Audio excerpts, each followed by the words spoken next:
அனைவருக்கும் வணக்கம். மீனராசினியர்களுக்கு நிகழ இருக்கும் புத்தாண்டான 2025ஆம் ஆண்டு மீனராசினியர்களுக்கு என்ன மாதிரியான நன்மைகள் எல்லாம் ஏற்பட இருக்கு, கிரக நிலைகளின் ரீதியாக அமையிருக்கும் சாதகங்கள் என்ன, பாதகங்கள் என்ன, மேலும் என்ன மாதிரியான முன்னேற்றங்கள் எல்லாம் உங்களுடைய வாழ்வில் ஏற்பட இருக்கு. குறிப்பா இந்த புத்தாண்டான 2025ஆம் ஆண்டு கிரகங்களுடைய சஞ்சார நிலைகள் என்ன என்று பார்க்கும்போது, ரிஷபத்தில் குரு பகவான் வக்ரகதியிலும், கடகத்தில் செவ்வாய் நீச்சம் பெற்றும், கன்னியில் கேதுவும், விருச்சகத்தில் சூரியனும், தனுசு ராசியில் சூரியனும், விருச்சகத்தில் புதனும், மகரத்தில் சுக்கிரனும், கும்பத்தில் சனி பகவானும், மீனத்தில் ராகுவும் சஞ்சரிக்கிறாங்க. இந்த கிரகங்களுடைய சஞ்சார நிலைகளின் காரணமாக மேலும் என்ன மாதிரியான நன்மைகள் எல்லாம் ஏற்பட இருக்குது. குறிப்பா இந்த 2025ஆம் ஆண்டை பொறுத்த வரைக்கும் அர்ப்பனுக்கு கூட வாழ்வு ஏற்படக்கூடிய ஒரு ஆண்டு என்று தாங்க சொல்ல வேண்டும். அந்த வகையில மீனராசினியர்களுக்கு குடும்ப சூழ்நிலை ரீதியாக உத்தியோகம், தொழில், வியாபாரம், கலைத்துறை, அரசியல் துறை, மாணவ மாணவிகள், விவசாயத்துறையினர், பெண்மணிகள் என அனைவருக்குமே என்ன மாதிரியான நன்மைகள் எல்லாம் ஏற்பட இருக்கு என்பது குறித்தான முழுமையான பதிவு தான் இந்த வீடியோல நம்ம விரிவா பார்க்க போகிறோம். அந்த வகையில நிகழ இருக்கும் புத்தாண்டான 2025ஆம் ஆண்டு மீனராசினியர்களுக்கு மேலும் என்ன மாதிரியான நன்மைகள் எல்லாம் ஏற்பட இருக்கு என்று பார்க்கும்போது, இக்காலகட்டங்கள் ராசிநாதன் 3இல் இருந்தாலும் வக்ரகதியில் இருப்பதால தைரிய குறைவாக இருந்தவர்களும் கூட தைரியம் பெற இருக்கீங்க. அதே போல் அவருடைய பார்வை உங்களுடைய ராசிக்கு பாகிஸ்தானத்தில் விழுவதால் சில எதிர்பாராத நன்மைகள் உண்டுங்க. உறவினர்கள் உங்களுக்கு உதவிகரமாக இருக்கக்கூடிய ஒரு தருணமாகவும் இந்த வருடம் அமையிருக்குது. சின்ன சின்ன ஆசைகள் அனைத்துமே நிறைவேற வாய்ப்புகள் இந்த வருடத்தில் உண்டாக இருக்குதுங்க. அப்படிப்பட்ட சந்தர்ப்பங்களையும் சாதகங்களையும் பயன்படுத்திக் கொள்வது நல்லதுங்க. அதே போல் புதன் உங்களுடைய ராசிக்கு பாகிஸ்தானத்திலிருந்து குருவால் பார்க்கப்படுகிறார். அதனால் புதனுடைய ஆற்றல் அதிகரிக்க இருக்குதுங்க. பண வரவுகள்ல பிரச்சனை என்பது இருக்காதுங்க. ஏன்னா ஏதாவது ஒரு வகையில் உங்களுக்கு வருமானம் என்பது இருந்து கொண்டே இருக்குதுங்க. கணவன் மனைவி உறவுகளும் ஓரளவு சீராகவே இருக்கக்கூடிய ஒரு தருணமா தான் தருணம் அமைஞ்சிருக்குதுங்க. அது மட்டும் இல்லாம இக்காலகட்டங்கள்ல எடுத்தோம் கௌதம் என்ற இந்த செயலிலும் ஈடுபடாமல் பொறுமையாக நிதானமாக சூழ்நிலையை கையாள்வது மிக மிக நல்லது என்பதை கிரகநிலைகள் மீண்டும் மீண்டும் அறிவுறுத்துதுங்க. அது மட்டும் இல்லாம மீனராசினியர்களை பொறுத்த வரைக்கும் இந்த புத்தாண்டான 2025ஆம் ஆண்டு முக்கிய கிரகமான ராகு, கேது, குரு ஆகிய கிரகங்கள் பெயர்ச்சி ஆகிறாங்க. அந்த வகையில் ராகு மற்றும் கேதுவை பொறுத்த வரைக்கும் 2025இல் ஏப்ரல் மாதத்தில் பெயர்ச்சி ஆகிறாங்க.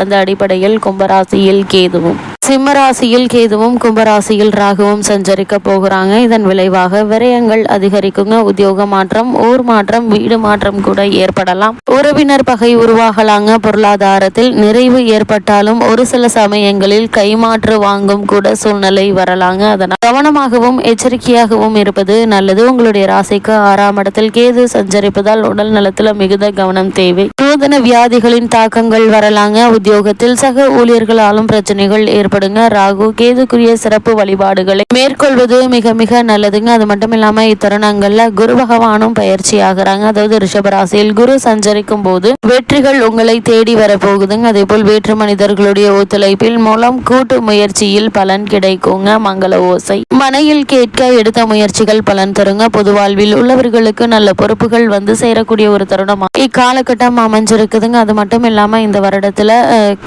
ரிஷபராசியிலிருந்து மிதுன ராசிக்கு குரு பகவான் பயிற்சி ஆகிறாருங்க. அந்த அடிப்படையில் வசதிகள் பெறுங்க. வெளிநாட்டிலிருந்து ஆதாயம் தரும் தகவல்கள் கிடைக்கலாம். முன்னோர்கள் கட்டி வைத்த ஆலய பணிகளை தொடர்வீங்க. இக்காலம் ஒரு பொற்காலமாகவே உங்களுக்கு அமைய இருக்குதுங்க. அது மட்டும் இல்லாம தொழில் வளர்ச்சி என்பது சிறப்பாக இருக்குங்க. கல்யாணம், காதுகுத்து போன்றவை நடைபெறுங்க. உத்தியோகத்தில் எதிர்பார்த்திருந்த பதவி உயர்வு, ஊதிய உயர்வு, உத்தியோகத்தில் கிடைக்க வேண்டிய சலுகைகள் ஆகியவற்றை இந்த வாரத்தில் நீங்கள் தாராளமாக எதிர்பார்க்கலாம் என்பதை கிரக நிலைகள் மீண்டும் மீண்டும் அறிவுறுத்துதுங்க. அதே போல் வீடு மாற்றம், உத்தியோக மாற்றம் இது மாதிரியான முயற்சிகள்லையும் நல்ல ஒரு முன்னேற்றம் ஏற்பட இருக்குது. புதிதாக நிலம், மனை வாங்குவதற்கான முயற்சிகளை மேற்கொண்டு வரும் மீனராசியினருக்கும் கூட சிறு முயற்சியிலேயே வெற்றி கிடைக்கக்கூடிய ஒரு தருணமாக தான் இந்த புத்தாண்டு அமைய இருக்குதுங்க. உங்களுடைய ராசிநாதன் ஆகிய குரு பகவான் வாக்கு, தனம், குடும்பம் ஆகிய இடத்திற்கு சுபபலம் பெற்று சஞ்சரிப்பதால் வருமானத்திற்கு இந்த வருடத்தில் எந்த ஒரு குறையுமே இருக்காதுங்க. குடும்பத்தில் சுப நிகழ்ச்சிகள் நிகழ இருக்குதுங்க. அதே போல் ஜென்ம ராசியில் ராகு அமர்ந்திருக்கும் நிலையில 7.5 சனி காலம் ஆரம்பமாகிவிட்டதால ஆரோக்கியத்தில் நீங்கள் கவனமாக இருப்பது நல்லது. ஒரு சிறு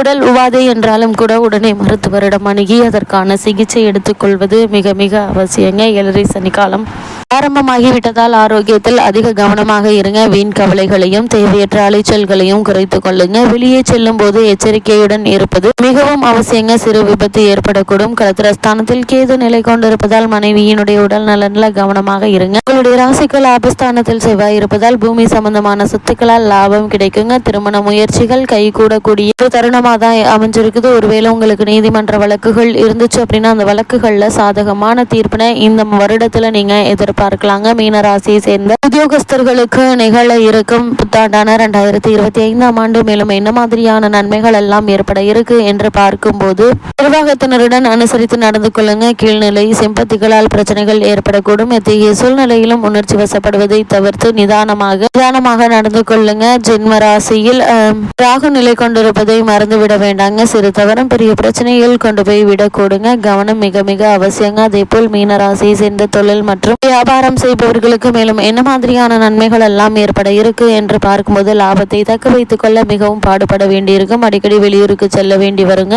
சந்தையில் நியாயமற்ற போட்டிகள் அதிகரிக்குங்க. நிதி நிறுவனங்களுடைய ஆதரவும் உதவியும் குறையுங்க. உற்பத்தி மற்றும் செலவுகள் ஆகிய ஒவ்வொன்றையும் தீர ஆராய்ந்து முடிவெடுப்பது மிகவும் அவசியங்க. ஏற்றுமதி இறக்குமதி துறையினர் முன்பணம் பெற்று மீன ராசியை சேர்ந்த மாணவ மாணவியருக்கு நிகழ இருக்கும் புத்தாண்டான 2025ஆம் ஆண்டு மேலும் என்ன மாதிரியான நன்மைகள் எல்லாம் ஏற்பட இருக்கு என்று பார்க்கும்போது வித்யாஸ்தானமும் வித்யாகாரகரும் அனுகூலமாக இருப்பதால் கல்வி முன்னேற்றம். இந்த வருடத்தில் எந்த ஒரு தடையும் ஏற்படாதுங்க. ஜென்ம ராசியில் ராகுவும் விரைய சனி பகவானும் நிலை கொண்டிருப்பதால் ஆரோக்கியத்தில் மட்டும் கவனமாக இருப்பது அவசியங்க. தரக்குறைவான சக மாணவர்களுடன் பழகுவதில் கண்டிப்பாக தவிர்க்க வேண்டுங்க. மாணவியருடன் நெருங்கி பழகாமல் இருப்பது அவசியம். என கிரகநிலைகளின்படி வீண் பலி ஏற்படக்கூடும். அதற்கு ஏன் இடம் கொடுக்க வேண்டும் என்ற வகையில் தேவையில்லாமல் அவர்களுடன் வெளியில் சுற்றுவது தேவையில்லாத விஷயங்களில் ஈடுபடுவதை தவிர்த்துக் கொள்வது நல்லதுங்க. மீனராசியை சேர்ந்த விவசாயத்துறையினரை பொறுத்த வரைக்கும் நிகழ இருக்கும் 2025ஆம் ஆண்டு இந்த புத்தாண்டில் பூமிக்கு அரகரான கிரகம் அனுகூலமாக இருக்கும் நிலையில் தான் 7.5 சனி ஆரம்பமாகி இருக்கு. வயல் பணிகள் கடுமையாக இருப்பினும் விளைச்சலும் வருமானம் திருப்திகரமாக இருக்குங்க. வேலை வாங்கினாலும் கூலி கொடுக்க தயங்குவார் சனி பகவான். இரவு நேர பயணங்களின் போது சற்று எச்சரிக்கையாக இருப்பது அவசியங்க. விச ஜந்துக்களால்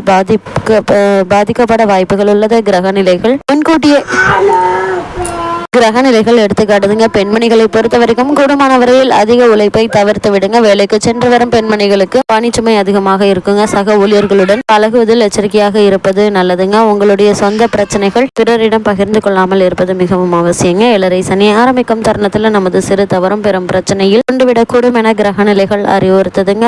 அதே போல இந்த தருணங்கள்ல எல்லா விஷயத்திலும் அதிக கவனம் எச்சரிக்கை மிக மிக அவசியங்க. முக்கிய முடிவுகளிலும் உடல் நலனிலும் கவனமாக இருப்பது நல்லது. சிறு உடல் உபாதை என்றாலும் கூட உடனே மருத்துவரிடம் அணுகி அதற்கான சிகிச்சை எடுத்துக் கொள்வது அவசியம் என்பது கிரகநிலை மீண்டும் அறிவுறுத்துதுங்க. கிரகநிலைகளின் ரீதியாக கூறப்படும் பரிகாரம் என்ன என்று பார்க்கும்போது 12 சனிக்கிழமைகள் திருக்கோவில் ஒன்றிலோ அல்லது வீட்டு பூஜை அறையிலோ 5 அல்லது 12 நல்லெண்ணெய் தீபங்கள் ஏற்றி வந்தால் போதுங்க. எண்ணற்ற நன்மைகள் உங்களுடைய வாழ்வில் ஏற்படும்.